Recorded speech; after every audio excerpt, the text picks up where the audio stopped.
Oke, sekarang saya mau sharing mengenai Tiny Machine Learning. Pertama-tama saya perkenalkan dulu, Tiny Machine Learning itu apa sih, basically? Atau biasa disingkat dengan Tiny ML. Tiny ML ini sendiri terdiri dari dua bagian utama. Yang pertama adalah MCU atau Microcontroller Unit, dan yang kedua adalah ML-nya itu sendiri atau Machine Learning. Atau ML, Machine Learning. Pertama-tama saya jelaskan dulu mengenai MCU. MCU ini adalah Microcontroller Unit atau sebuah chip atau sebuah prosesor integrated circuit yang di dalamnya sudah mencakup flash memory, clock speed, lalu memori RAM itu sendiri, dan control unit. Jadi semuanya udah all in dalam satu buah chip. Nah, biasanya SIM MCU ini bisa dikoneksikan dengan beberapa sensor yang untuk merasakan beberapa hal yang ada di dunia nyata, seperti seberapa dingin sih suhu ruangan ini, atau seberapa terang ruangan ini, atau seberapa cepat kendaraan bergerak. Nah, itu semuanya biasanya ada sensornya. Nah, untuk machine learning sendiri sebenarnya ada dua bagian lagi. Ada unsupervised learning.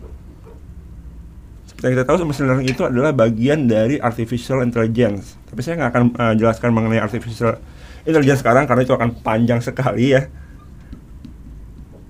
Supervised learning dan unsupervised.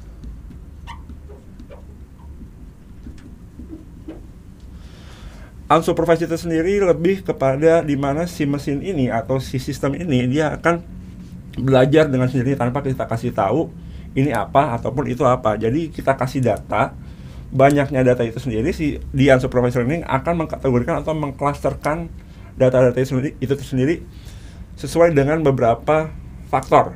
Nah, sedangkan supervised learning adalah machine learning yang kita kasih tahu segini data, tapi kita juga kasih label. Ini adalah data A, ini adalah data B.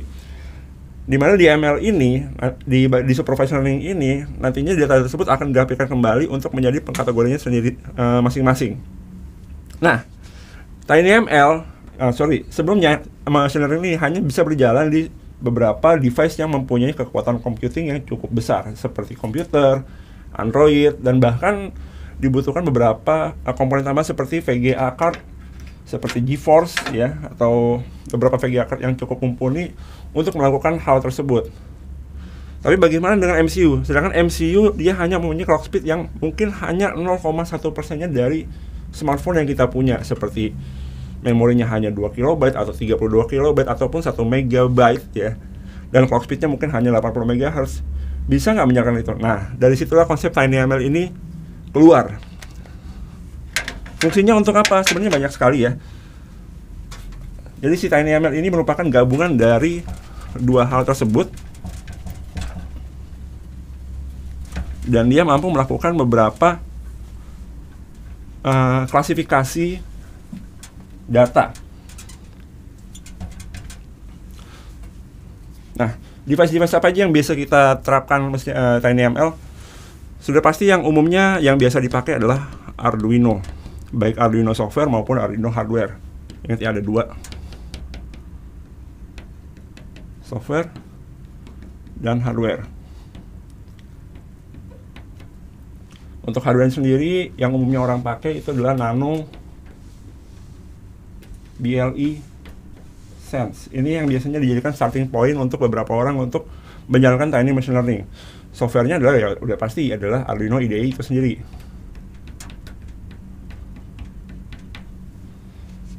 Oke, di hardware-nya selain BLE Sense ada lagi mungkin yang di luar dari official dari Arduino-nya, ada ESP32 dan Raspberry Pi Pico. Ya, ini yang umumnya dipakai, hardware yang dipakai untuk menjalankan Tiny Machine Learning. Ada lagi software tambahan ini yang digunakan untuk membuat data model itu sendiri yang nanti akan kita masukkan ke dalam Arduino IDE. Sudah pasti kalau misalkan starting point-nya orang-orang untuk machine learning, yang mencoba machine learning biasanya adalah TF atau TensorFlow. Nah, TensorFlow ini sendiri mengeluarkan varian khusus untuk NML-nya yang dinamakan TensorFlow Lite. si TensorFlow Lite ini sekarang sudah dijadikan sebagai acuan atau beberapa basis dasar untuk beberapa framework. Contohnya framework yang paling mudah yang saya bisa coba ataupun kalian coba itu adalah Edge Impulse, dimana di sini dia sudah mensupport banyak sekali microcontroller untuk melakukan machine learning. Dan yang kedua yang cukup umum adalah SensiML. Ya, SensiML ini, namun kalau untuk SensiML ini dia hanya tercakup di beberapa hardware aja. Beda dengan Edge Impulse, di mana support community-nya cukup besar dan sudah disupport oleh banyak microcontroller dan bisa berjalan di beberapa framework software. Salah satunya adalah Arduino IDE. Oke. Contohnya di sini adalah salah satu hardware yang saya pegang, ini namanya Wayo Terminal.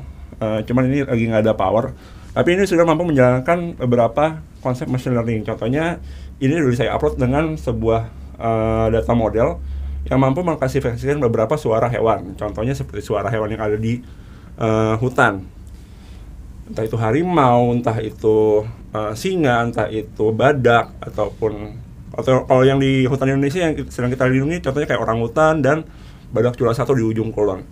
Nah, jadi kita bisa melakukan pengawasan terhadap hewan-hewan tersebut berdasarkan dari suaranya aja. Jadi mana suara tersebut untuk mengklasifikasikan dan untuk menandakan bahwa hewan tersebut sedang ada di sana, dan datanya bisa kita kirimkan ke sebuah IoT server. Ya, jadi ini salah satu manfaat kecil yang bisa kita terapkan dengan menggunakan TinyML. Sebenarnya ada banyak lagi hal-hal yang bisa kita buat dengan Tiny Machine Learning. Contohnya seperti postur duduk, ya. Jadi bisa kebayangkan kalau misalkan saya kan setiap hari kerja itu duduk, mungkin lama ya, bisa berjam-jam duduk. Apakah postur duduk saya itu selalu benar? Nah, itu kan kita nggak tahu. Nah, kita bisa bikin sebuah alat yang untuk memberitahu kita bahwa postur duduk kita itu salah selama ini. Jadi ada sistem notifikasi untuk kasih tahu, tolong benarkan posisi duduk Anda untuk kesehatan yang lebih baik di masa depannya. Ya, sebenarnya cukup kita taruh satu sensor aja, mungkin taruh di salah satu bagian tubuh kita. Lalu kita kasih datanya, ini cara duduk salah, ini cara duduk salah, ini cara duduk salah, ini cara duduk yang benar. Nanti tinggal kita olah lagi dengan Edge Impulse atau SensiML.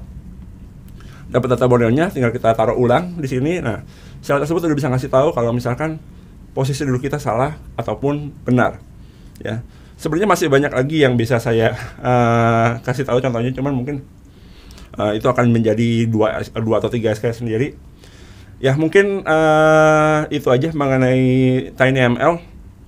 Kalau ada yang mungkin yang mau penasaran, mau coba-coba, mau tahu lebih lanjut mengenai Tiny Machine Learning, mungkin bisa langsung tanya ke saya aja. Sekian dari saya, terima kasih.